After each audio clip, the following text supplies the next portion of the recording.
Masu sauraro Assalamu alaikum da fatan kun waye gari lafiya. To a cikin shirin za ku ji cewa rundunar sojin Amurka ta ce sojojinta sun kai hare-hare kan dakarun rundunar juyin juyan halin Iran da take zargi da hannu a hare-haren da suka yi sanadiyar mutuwar wasu sojojinta biyu. A gasar cin kofin duniya da ke gudana a Amurka, Ingila ta samu nasara akan Faransa da ci 6-4 bayan wasa mai cike da kayatarwa a birnin Miami. Wani taro na musamman kan bunƙasa harkokin kiwon dabbobi da ƙungiyar AU ta shirya tare da haɗin gwiwar gidauniyar Gates a birnin Addis Ababa na ƙasar Ethiopia ya ba da shawarar inganta harkar kiwon dabbobi da kuma zamanantar da ita. Ya kamata a farka a samu bankunanmu da 'yan kasuwa da 'yan jarin hujja su fara duba wannan wuraren, suna sa arzikinsu a ciki, a samu a jujjuya a gyara kasuwanni yadda za a sarrafa naman dabbobi a nan Afirka, kuma a samar da kasuwanci tsakanin ƙasashen Afirka. A Najeriya, gwamnatin jihar Yobe ta ƙara inganta shirinta na inshorar kiwon lafiya, inda a yanzu ta faɗaɗa cin gajiyarsa ga ma'aikatan gwamnatin jihar da na ƙananan hukumomin da suka yi ritaya. To ko na tanadi gwamnatin ta yi don ganin wannan shiri ya ɗore? A cikin lodin already dama an yi riga an sa 1% ɗin kowanne revenue da ake samu a gwamnati a ƙarshe shekara ya kamata a ware wannan kuɗin saboda tallafawa na kasassu da gajiyayyu a cikin al'umma, musamman a cikin tsarin inshorar na kiwon lafiya.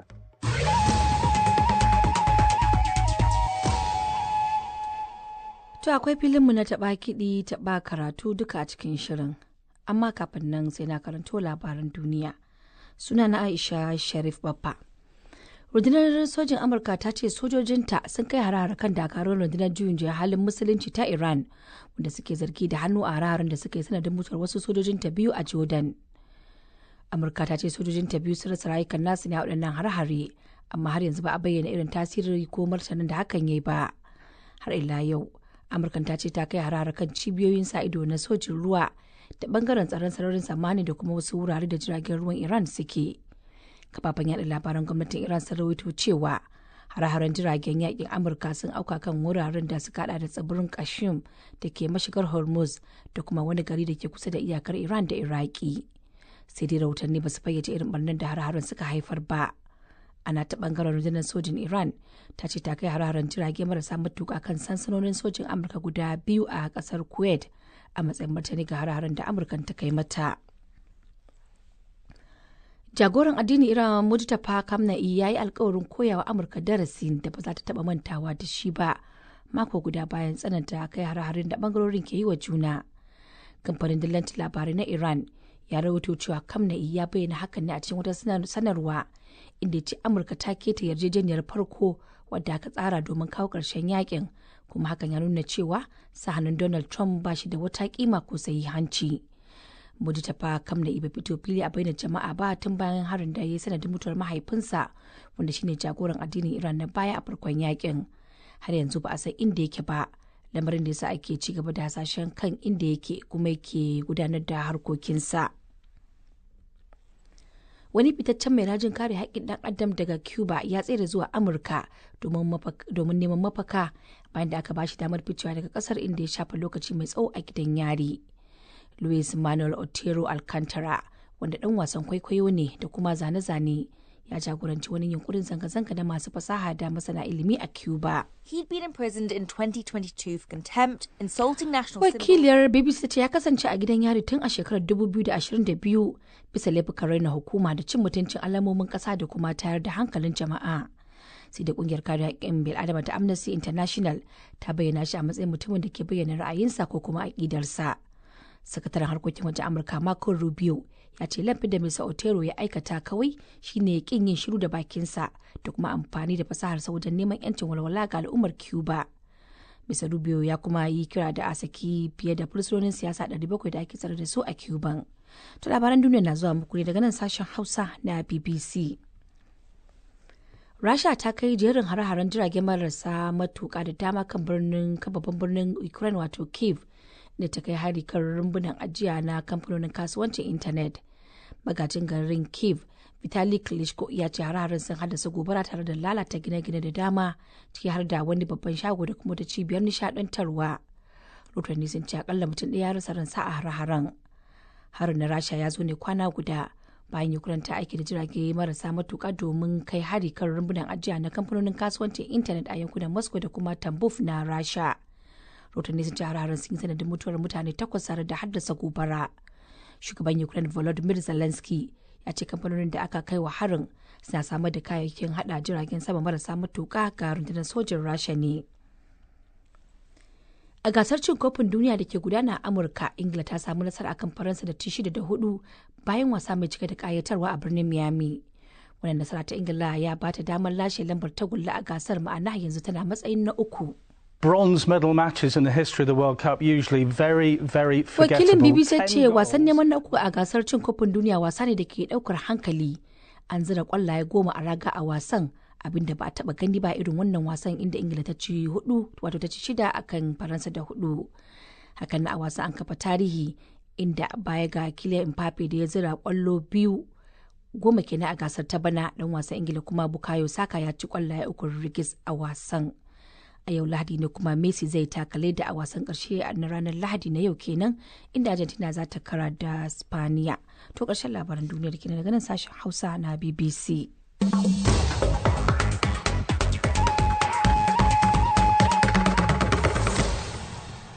To madalla, yanzu kuma sai rahotannin da muke dauke da su a cikin shirin, kuma za mu fara ne daga Iran, inda wasu manyan jami'an rundunar sojin Amurka ta CENTCOM suka ce wani hari da makami mai linzami da Iran ta kai Jordan a shekaran jiya Juma'a da ta gabata ya sanadin mutuwar sojojin ta 2.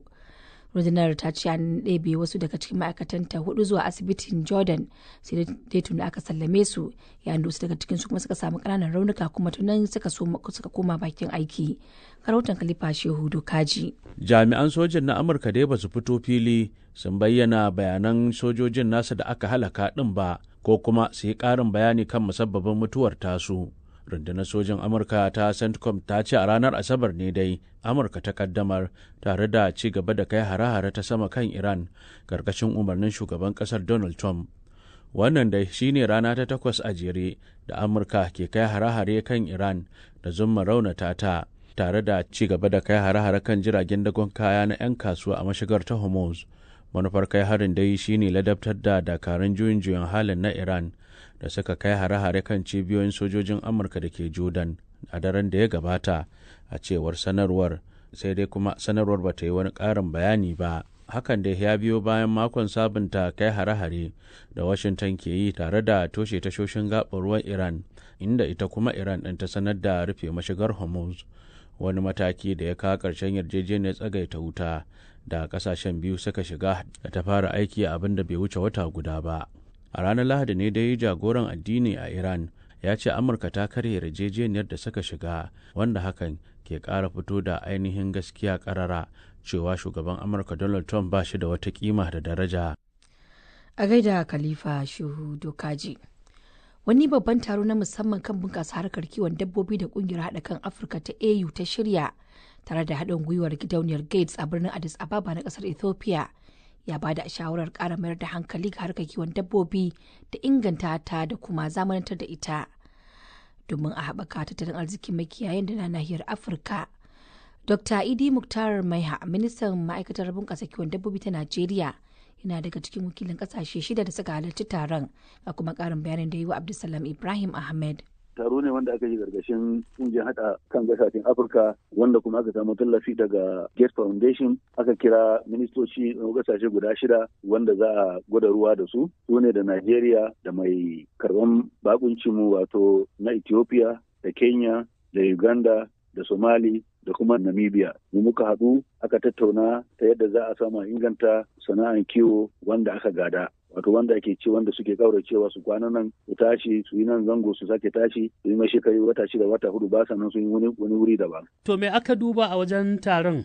Abin da muka duba na ɗaya, wayannan makiyayan kaman a ce kashi 90 cikin albarkatun dabbobi na Afirka hannunsu yake, amma ba a ma'amala da su a zamanance, ba a zuba jari ta inda za a inganta wannan sana'ar kiwo, a samar da ko nama ko madara ko fata ko kuma wai na kaji wajensu. Galibi ma abin da aka ga mana wannan wajen Afirka, ko da yake muna da wannan ɗimbin albarkatun dabbobi, amma kuma ana shigowa da abinci daga ƙasashen waje. A ɗauki dabbobin nan ba a sarrafa su a kasashen waje a je a gaggera su a sake dawo da su a sai da mana su da tsada. To ya kamata a farka daga nan a samu bankunanmu da 'yan kasuwa da 'yan jarin hujja su fara duba wannan wuraren suna sa arzikinsu a ciki a samu a jujjuya a gyara kasuwanni yadda za a sarrafa naman dabbobi a nan Afirka kuma a samar da kasuwanci tsakanin ƙasashen Afirka.